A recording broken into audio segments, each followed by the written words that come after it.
Ili uwe wa kwanza kupata taarifa zetu, subscribe Moka Media kisha bonyeza alama ya kengele kuruhusu notifications. Usisahau like, kushare na comment kwa ajili ya taarifa zaidi. Moka Media.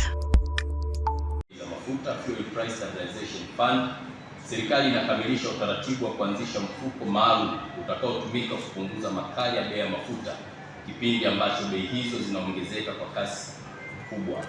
Mpango wa kuanzisha mfuko huu uko katika hatua za mwisho.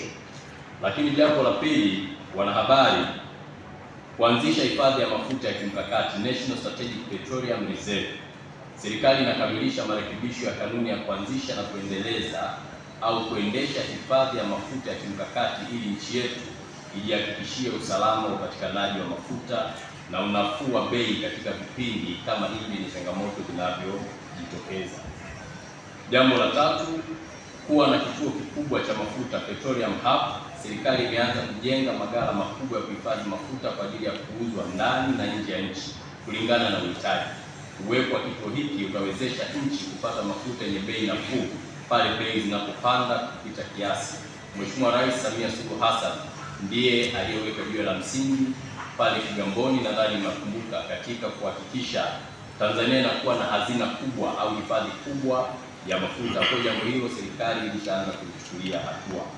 Lakini pia kuanzisha upokeaji wa mafuta katika ghala moja, Single Receiving Terminal SRT, kupitia maghala ya tipa ili kupunguza au kuondoa gharama za meli, kusubiri au kuchukua muda mrefu katika upakuaji wa mafuta katika maghala mengi. Gharama hizi nazo zina mchango katika bei ya mafuta. Hatua hii itaondoa changamoto za udanganyifu na kuongeza ufanisi katika biashara ya mafuta hapa nchini.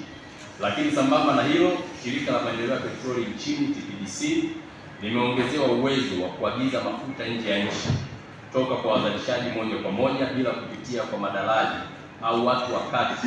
Hii inatoa uhakika wa kupata mafuta kwa bei nafuu zaidi sokoni na hivyo kutoa nafuu kwa watumiaji wa mwisho. Lakini pia kuimarisha utendaji na weledi wa taasisi za serikali zinazoshughulika na biashara ya mafuta nchini ikiwemo EWURA na PBPA, wakala wa uagizaji wa mafuta kwa pamoja, anayehusika na ununuzi wa mafuta kwa pamoja, bulk procurement, ili kupata bei nafuu.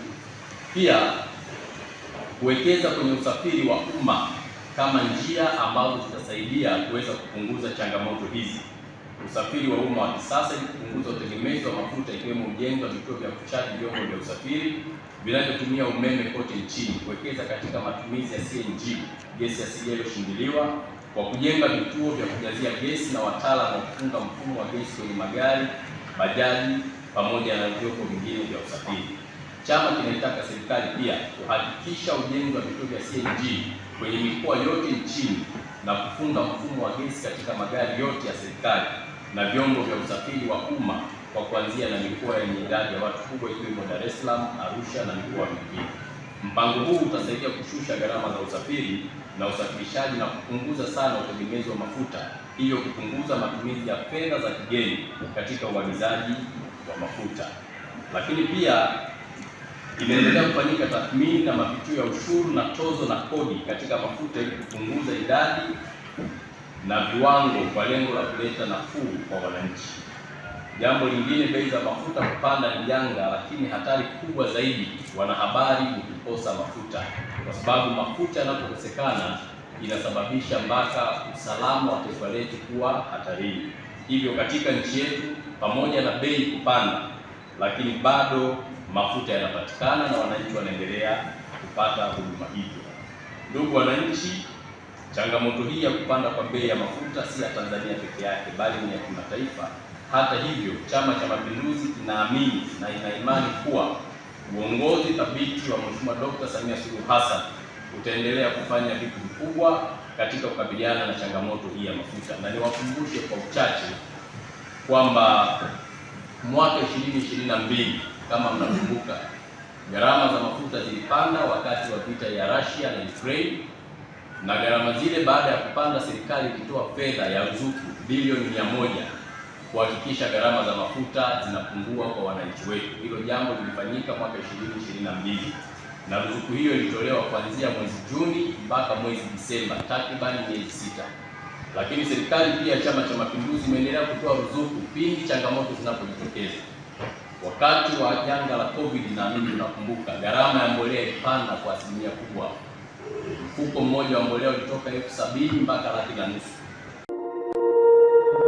Ili uwe wa kwanza kupata taarifa zetu, subscribe Moka Media, kisha bonyeza alama ya kengele kuruhusu notifications. Usisahau like, kushare na comment kwa ajili ya taarifa zaidi. Moka Media.